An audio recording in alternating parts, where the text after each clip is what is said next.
Hello and welcome. You're watching Arirang News, coming to you live from Seoul. It's good to have you with us. I'm Kwon Jang-ho. The South Korean economy is struggling. It's continuing its sluggish form. Yesterday, the third quarter growth was announced at only 0.6%, and that is raising concerns over whether Korea will even be able to achieve its lowered growth forecast of 2.7% that was set just last week. On top of that, the stock market continued its four-day slide today, closing out at its lowest value since January 2017. We'll be looking at all that with our guests in the studio later, but first we catch up with the day's other stories, and for that we turn to Devin Whiting at the News Centre. Devin. Hi, Jang-ho. We'll start with the latest dialogue between the two Koreas and a very welcome lowering of tensions. Another round of high-level military talks between generals from the two Koreas was held today at the border village of Panmunjom.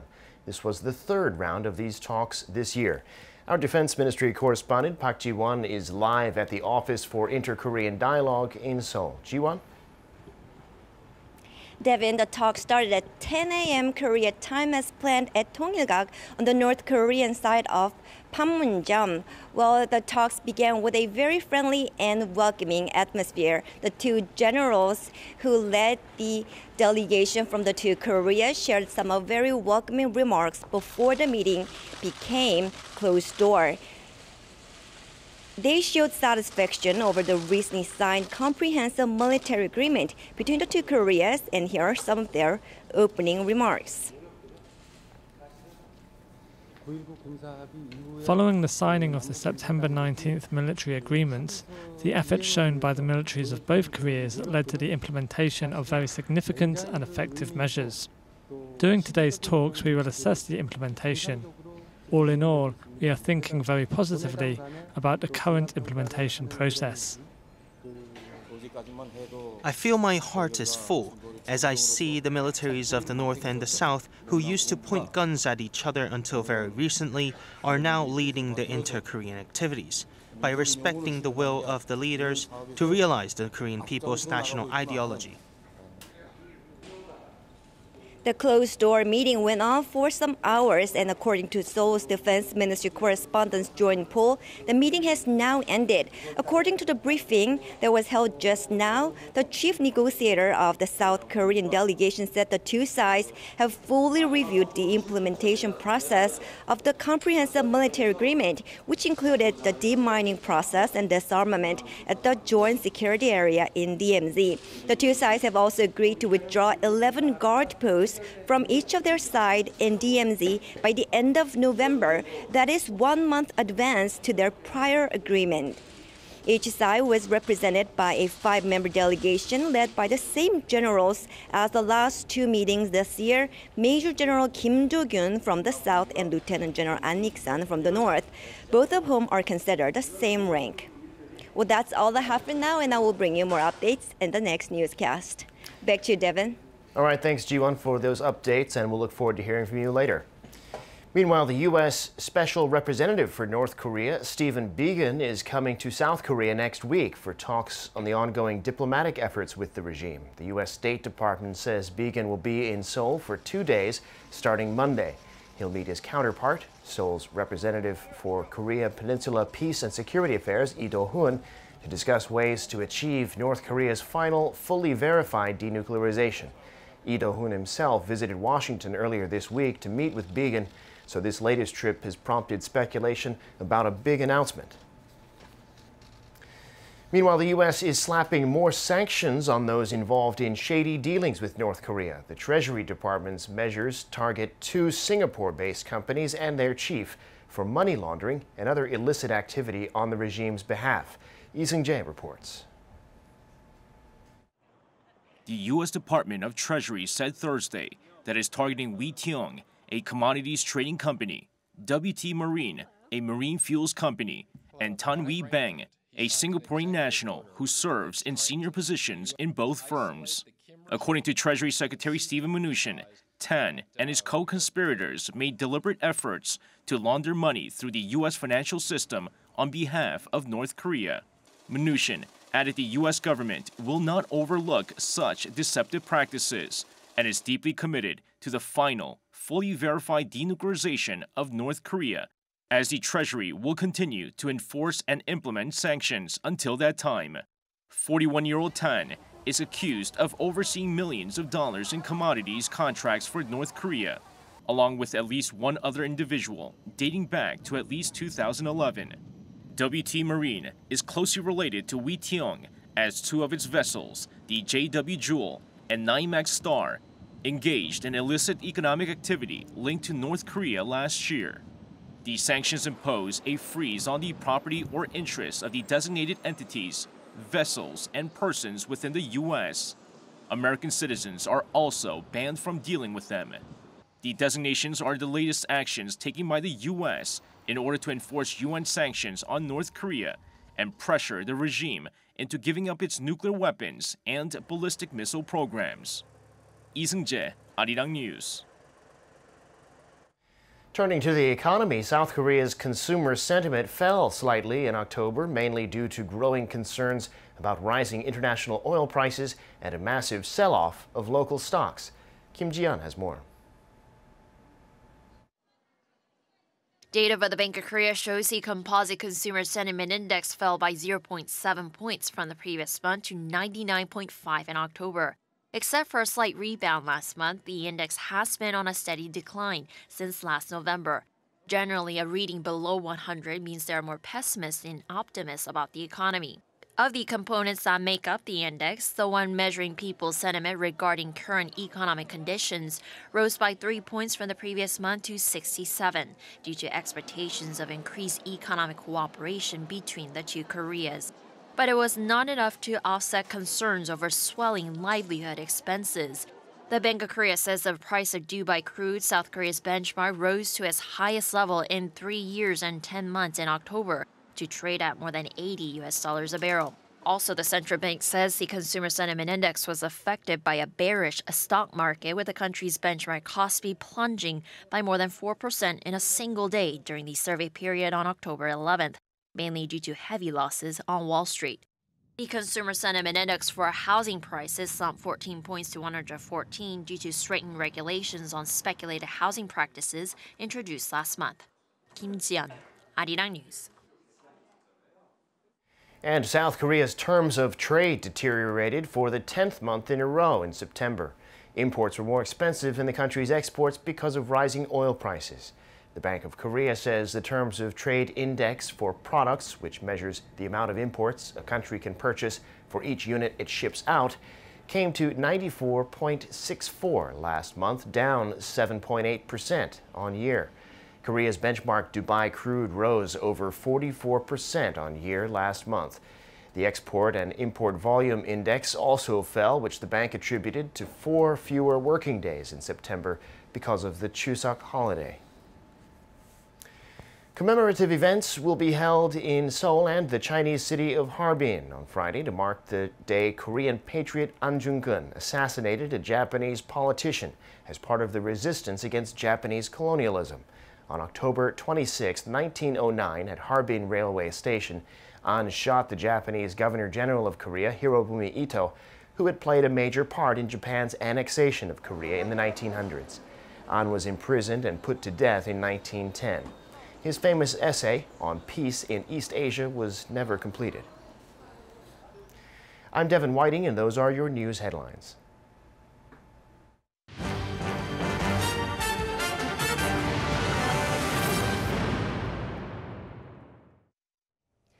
On Thursday, more economic data was released that paints a gloomy picture for South Korea going forward. Preliminary estimates from the Bank of Korea shows the domestic economy grew at a slower pace than expected during the July to September period, mostly due to shrinking investment. Our business correspondent Kim Hae-sung brings us the numbers. South Korea's economy expanded 0.6% on quarter in the third quarter, on par with second quarter growth, contracting from a 1% expansion in the first. The Bank of Korea says compared to the same period last year, third quarter growth expanded by 2%, the slowest pace of growth in 9 years. Exports and consumption led growth. Final consumption spending contributed 0.5 percentage points and exports 1.7 percentage points to GDP growth on quarter. But construction and facilities investments contribution to growth recorded a negative 1% and negative 0.4%. Exports expanded by 3.9% in the July to September period thanks to semiconductor exports, while imports fell slightly due to a drop in machinery imports. Private consumption went up on growing purchases of non-durable goods like cosmetic goods and clothes. Government consumption rose 1.6% on higher spending in health insurance. But construction investment fell by 6.4%, mainly due to tighter housing market regulations, marking the sharpest fall since 1998. Facilities investment also dropped by around 5%. Facilities investment fell, first because semiconductor investment is slowing down. Second, the US-China trade spat has undermined investment sentiment, so companies are holding off their investment plans. Gross domestic income edged up 0.2%, a turnaround from second quarter's negative 0.8%. The third quarter GDP data comes a week after the Bank of Korea cut its growth forecast for this year to 2.7%. To achieve that target, the economy would have to post higher than 0.82% growth in the last quarter. Kim Hae-sung, Arirang News. Now, for more on that, we have joining us today Professor Ahn Jung-geun, Professor of Economics from the Catholic University of Korea. Thank you for coming on the show today. Happy to be here. So let's start with the numbers from that report. South Korea economy saw a 0.6% growth on quarter for Q3. Now, we know South Korea's economy has been struggling for a little bit of time. What do you make of this announcement? How disappointing is 0.6%? And is it better or worse than you expected? Okay, it's slightly better than I expected because things have been so bad during the third quarter that I thought it would be a bit lower than the second quarter growth. But the second quarter growth was also 0.6%. So at least it hasn't become worse in a sense. But this does have some really negative aspects. When you look at the individual numbers, there's some good news and some bad news. The good news is that private consumption seems to have risen faster than it did in the second quarter. It rose by 0.6% compared to 0.3% in the last quarter. And any recovery that we're going to have are going to be dependent on private consumption. But on the other hand, 0.6% growth over the last quarter is not a great number either. At the beginning of the year, we were hoping that the private consumption would increase a lot more because we had a very healthy growth in exports last year, but that doesn't seem to be coming true. Another perhaps bit of a good news is that inventory fell by 0.3%. That means there's less goods in the shelves and the warehouses, so there's less likelihood that companies will cut down production. But I think that's overweighed by the bad news that we have, mostly from investment, as the previous story said. Especially the category that concerns me the most is equipment investment. It fell by 4.7%, and that seems to indicate that companies are not very optimistic that exports or consumption will rise. So that at least from where the companies are spending their money, it does seem like the fourth quarter and next year's growth is not be all that great either. And we've been hoping a lot that exports will recover. But if we look at the exports for the first 9 months of this year, goods exports went up by 4.7%. But if we take semiconductors out of that, then it actually fell by 1.7%. So the bad news, I think, outweighs the good news. But the numbers are slightly better than I expected. So numbers slightly better expected for Q3. Now let's look ahead to Q4. So as mentioned in the report, last week the Bank of Korea lowered its growth forecast for 2018 from 2.9% to 2.7%. That means in the fourth quarter it works out South Korea needs 0.82% growth to reach that lowered target. Are we on track to do so, do you think? I think it's going to be difficult. I won't say impossible, but as we just saw, the exports are going down other than semiconductors, and the sentiment seems to be that it's going to be worse as time goes on. And in the last 2 years, we only had one quarter where the growth was higher than 0.8%. So it's not impossible, but I would not bet on it. So that's concerning numbers then. Also, let's move on to the stock markets as well. So it's been a tumultuous few days on stock markets everywhere around the world, to be honest. But we saw some big drops and some rebounds. But if we stick with Korea for now, the Kospi closed out today, dropping further after 4 days of continuous dropping. And now it's reached the lowest level since we've seen since January 2017. Of course, it's not just to Korea. Other Asian markets have also been seeing some decline over the last few days. But how concerning is this as well, on top of everything else? Okay, well, the global environment for stocks have been a bit shaky since October 11th, when the United States had that large 3 to 4% drop in their stock indices. But I think this particular time, this week, is especially interesting because, in a sense, the global shock didn't start out in the United States, it started out in Asia. U.S. market did drop a little bit on Monday, but it was the large drop we saw in the Asia market on Tuesday, which led the global downturn during the middle of the week.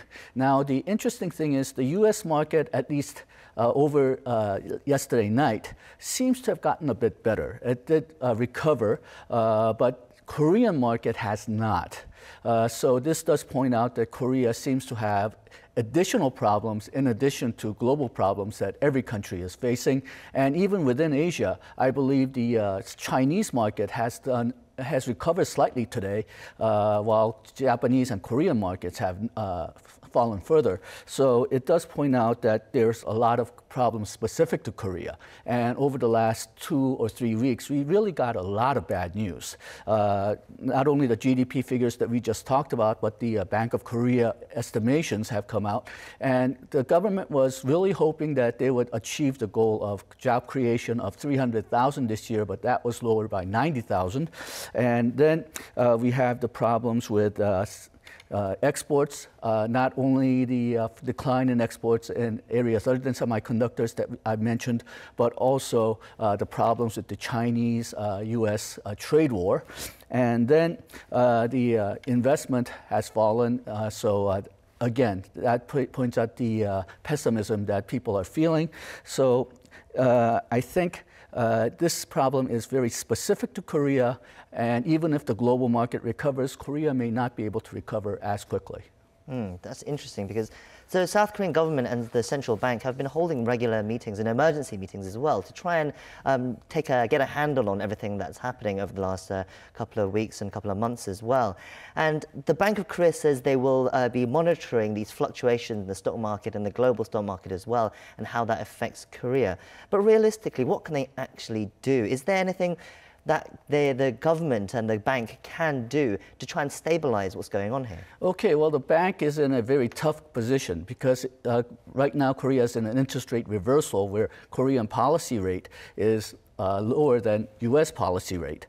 Now, policy rate doesn't necessarily mean market rate. Market rate may be higher than the U.S., so it's not as big a problem as people fear. But as long as there is some kind of an interest rate reversal, capital is going to flow outwards. And when the international conditions are unstable or Korean situation in the future does not look good, that outflow may accelerate, and that's what Bank of Korea has been afraid for quite some time.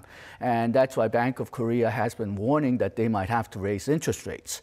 But because of the domestic sluggishness, a lot of people are recommending that perhaps we should ignore the international side and try to lower the rates, or at least hold off on the rate increase as much as possible. But in the last 2 or 3 years, when we tried to lower the interest rate, it didn't really have that much of an effect. The Moon administration, when they came in, they tried to use fiscal policy to try to create good jobs and to try to recover the economy, but that hasn't worked out very well either. I think part of the problem is the type of programs that Moon administration has backed.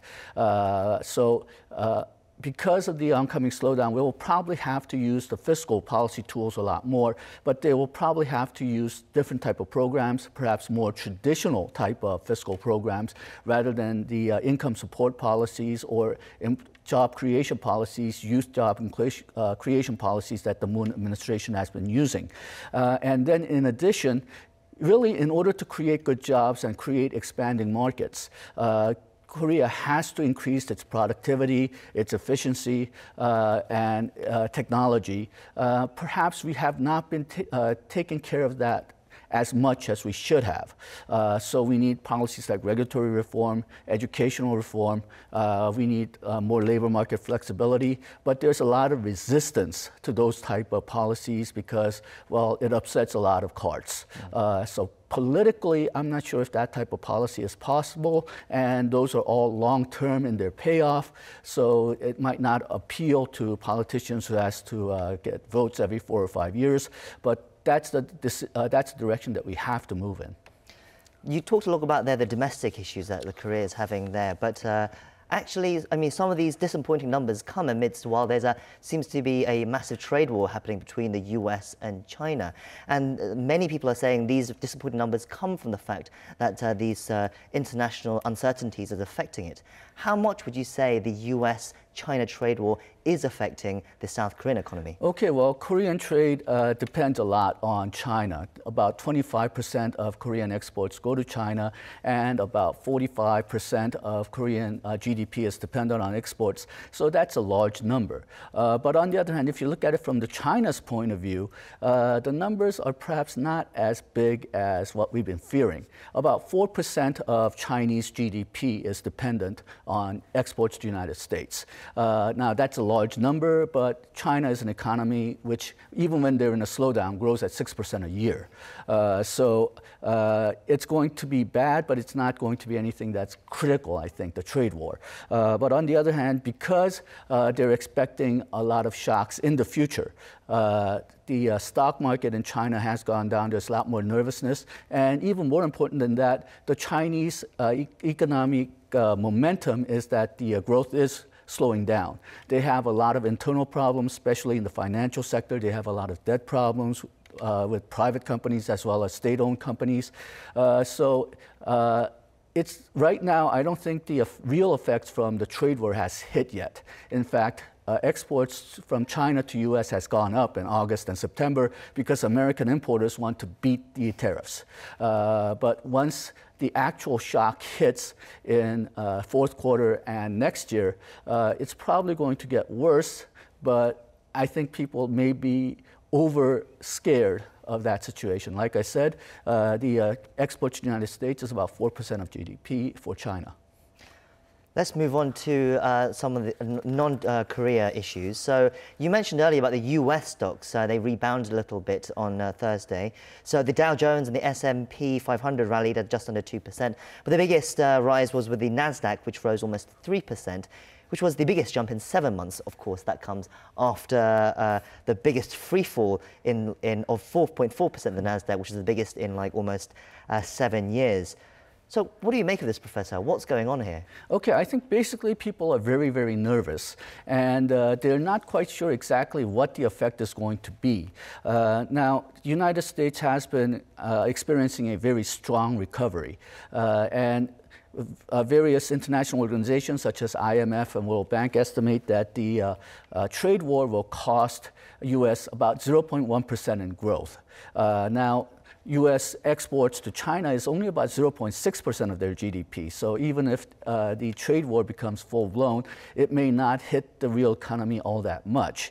But the problem is, I think, inflation. Because China exports so many consumer goods and also so many intermediate goods, once the trade war gets in full, then you're going to see it in the price indices, and that may mean that the Fed may increase the rates more quickly and inflation may rise. And I think that's what the stock market is more afraid of rather than the real effects from the China-US trade war.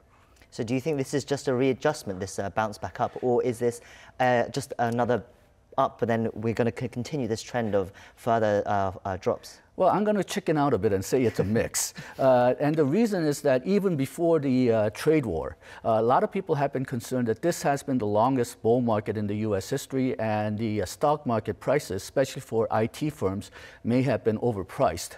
So it's those type of feeling that perhaps the stock market has gone on too good for too long, coupled with concerns about China, which is finally acting as a type of a trigger. And then you're going seeing some more problems in the EU as well as diplomatic problems with US with China, Soviet Union. So that seems to be making everybody nervous. So people seem to be sometimes too pessimistic and then too optimistic, which is the reason why we're seeing all these large ups and downs. Interesting. Well, that's where we're going to have to end it. Thank you for coming in today. It's always great to get your insights on the numbers. Thank you. And that's where we'll close out our show. I'll be back on Monday, but in the meantime, hope you do stay tuned to Arirang. Thank you for watching and hope you have a great weekend. Goodbye.